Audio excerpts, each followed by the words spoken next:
Halo semuanya, perkenalkan nama saya Eni dari program Studi Bahasa Inggris untuk Komunikasi Bisnis dan Profesional sebagai direktur dari grup 2 kelas 5C yang akan menayangkan video dengan judul The Voyages to Become an Interpreter and Inspiring Stories from this Pro Student. Dan di video kali ini kami akan menayangkan kisah nyata seorang juru bahasa yang sangat hebat dan kisah yang menarik dan inspiratif dari salah satu mahasiswa Bispro yang akan kami tayangkan di dalam video ini. Terus saksikan video kami selanjutnya ya. Dah. Oke, nama saya Inanti Pinita Kasidiran. Saya seorang juru bahasa profesional, khususnya juru bahasa konferensi dengan standar internasional yang telah diakui oleh AIC atau The International Association of Conference Interpreters. Di Indonesia hanya ada 3, saya salah satunya. Oke, saya tidak pernah terpikir untuk menjadi seorang juru bahasa. Saya awalnya dulu jadi dosen, kemudian saya bekerja di perusahaan-perusahaan multinasional. Ya, di perusahaan multinasional ini dulu kalau ada bos mereka datang dari negaranya gitu ya, seandainya presiden direkturnya atau CEO-nya datang ke Indonesia dan bertemu dengan pejabat, saya selalu diminta untuk membantu quote unquote menerjemahkan. Ya. Ini terus berlanjut, tapi saya tidak mau menjadi juru bahasa saat itu karena saya punya posisi lain. Nah, kemudian pada saat reformasi saya diminta untuk membantu menjadi juru bahasa dalam pertemuan-pertemuan antara pemerintah kita dengan negara-negara donor. Nah, saya diminta saat itu sekitar tahun 1998, akhirnya saya dikenal sebagai juru bahasa, tapi tidak benar-benar memilih untuk menjadi juru bahasa. Seperti itu. Budaya itu kan sama ya, kita bicara tentang komunikasi, kita bicara tentang bahasa. Bahasa itu budaya, jadi kita harus mengerti bukan hanya bahasanya tapi dan kata-katanya, tetapi juga budayanya. Cara orang Jakarta bicara berbeda dengan cara orang Jawa berbicara, berbeda lagi dengan cara orang Papua berbicara. Nah, kita itu semuanya harus kita pelajari dan kita pahami. Itu budaya. Ya, dan juga bagaimana cara mereka menyampaikan pesan itu beda-beda. Ada yang muter-muter, ada yang langsung. Nah, itu mau tidak mau kita belajar, kita harus pelajari. Ya, terutama apa aspek penting yang diperhatikan, dia cara mereka bicara. Ya, karena ini tentang komunikasi ya, itu yang penting. Sorry Gina. Iya, nggak apa-apa. Tunggu Wildan. Kamu tahu nggak tentang penjuru bahasaan? Aku kurang tahu banyak sih, tapi aku punya teman kok yang tahu. Oh, yaudah gimana kalau kita langsung tanya-tanyain aja? Oke, habis ini kita langsung ketemu langsung ya. Oke, yuk. Sebentar ya. Iya.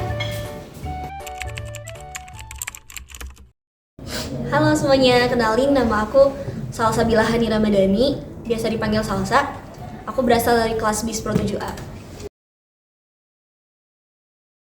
Kalau untuk pengalaman menarik, pasti ada ya, apalagi dalam mata kuliah juru bahasa atau interpreter tuh menurut aku sangat menarik karena dari mata kuliah tersebut aku jadi bisa belajar, oh cara nerjemahin secara lisan tuh begini gitu.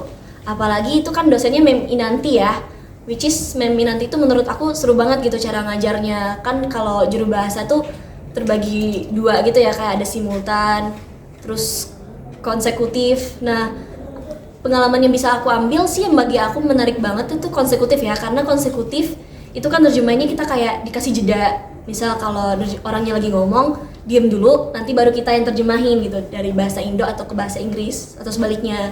Jadi aku lebih seneng, pengalaman yang paling seru tuh ya bagian nerjemahin konsekutif.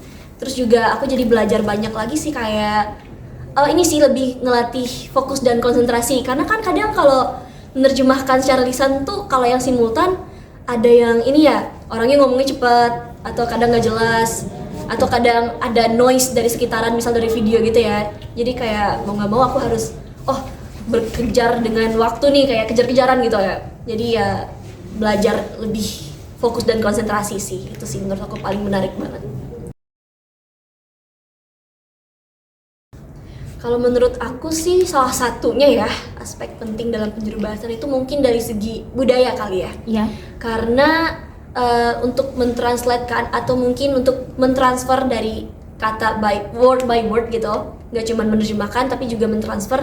Itu harus kita menyambungkan aspek budayanya, karena dengan adanya budaya kita bisa mengetahui, oh ini ada nilai-nilai yang terkandung di dalamnya. Tujuannya apa? Menurut aku tujuannya biar kita bisa memahami sih, kayak mungkin orang yang lagi ngomong kali ya, yang lagi ngomong bahasa Inggris misalnya, kita pengen menerjemahkan ke bahasa Indonesia, kita harus tahu nih, oh dia asalnya dari mana, misalnya dari budayanya dari luar gitu ya, budayanya dari luar. Jadi itu tujuannya biar kita nggak salah paham juga. Jadi kita, oh maksud orang ini begini karena dia budaya di luar begini gitu. Jadi itu sih menurut aku budaya sih yang paling penting aspeknya. Menurut aku iya ya, karena kadang tuh nggak cuma di juru bahasa. Misal nih kalau semisal kita ngomong kayak biasa aja nih ke teman sendiri atau ke orang tua, keluarga, suka kayak, hah kenapa gitu. Nah kalau di juru bahasa tuh juga sering kayak begitu kan. Misal kita dikasih video, disuruh menjuru bahasa kan, kita nggak denger tapi nggak bisa ngulang gitu. Nah dari situlah kita dilatih untuk, kamu nangkep nggak tadi, nyatet nggak tadi, poin-poin pentingnya apa gitu. Jadi gitu sih menurut aku. Kalau so far sih belum pernah ya ke Pustanda, tapi setahu aku Pustanda itu pusat pengembangan dan pembinaan bahasa. Bener gak? Tadi sih aku cek bener sih Kak. Oke. Itu dimasukin aja tuh gak apa-apa. Tapi ya semua gak apa-apa. Udah.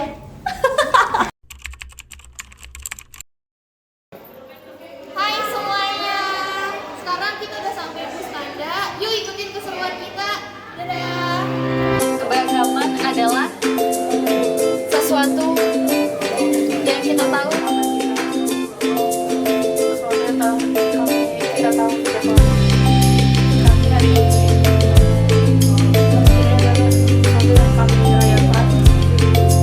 kita adalah negara.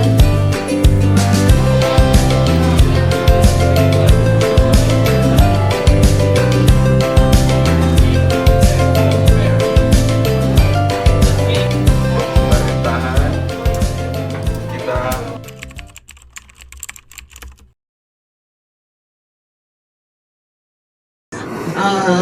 waktu itu awalnya sebenarnya dari penerjemahan ya itu di Badan Bahasa ya, di awal masuk pusat bahasa itu dulu namanya bukan Badan Bahasa tapi pusat bahasa. Dulu ada di pusat bahasa itu ada 3 bidang di pusat pembinaan namanya, ada bidang kita, ada KBI, dan bidang penerjemahan. Nah, saya sendiri waktu awal sekali masuk itu ditempatkannya di DIPA. Kosong, ya, kosong, R-nya tuh kayak nol gitu kan, kosong, ya kosong, ya kosong. Terus ada kosong, ada tuleju, yang roti itu loh, yang tuleju.